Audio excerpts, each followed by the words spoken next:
جو کی اہمیت اب ساری دنیا ادھر ہی آ رہی ہے. صبح ناشتے میں جو کھاؤ. چلیے پھر آج اگر ایسی بات ہو رہی ہے تو ایک درخواست اور کر دوں لوگوں سے. بسم اللہ.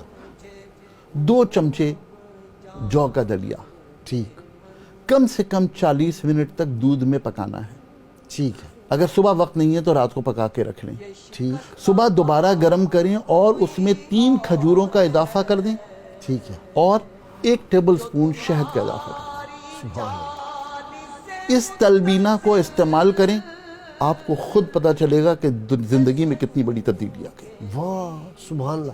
حکیم صاحب لیکن یہ جو ڈائبٹیز والے لوگ ہیں, ڈائبیٹک, وہ بھی کر سکتے ہیں؟ ان کو یہ درخواست یہ کروں گا کہ بجائے 3 کھجوروں کے کھجور 1 کر لیں. اس سے کہ 1 کھجور میں 25 کیلوریز ہوتی ہیں اور 7 گرام کی ایوریج ایک کھجور ہوتی ہے. ٹھیک. اور جو شہد ہے وہ شہد جو ہے وہ بیری کا کر لیں اور بجائے 3 چمچے کے 1 چمچہ کر لیں. واہ. آج تو گلائکوجن کے حوالے سے پوری دنیا بیری کے شہد کی اجازت دیتی ہے کہ ڈائبٹیز کا جو مریض ہے وہ 1 چمچہ شہد استعمال کر سکتا ہے. اچھا.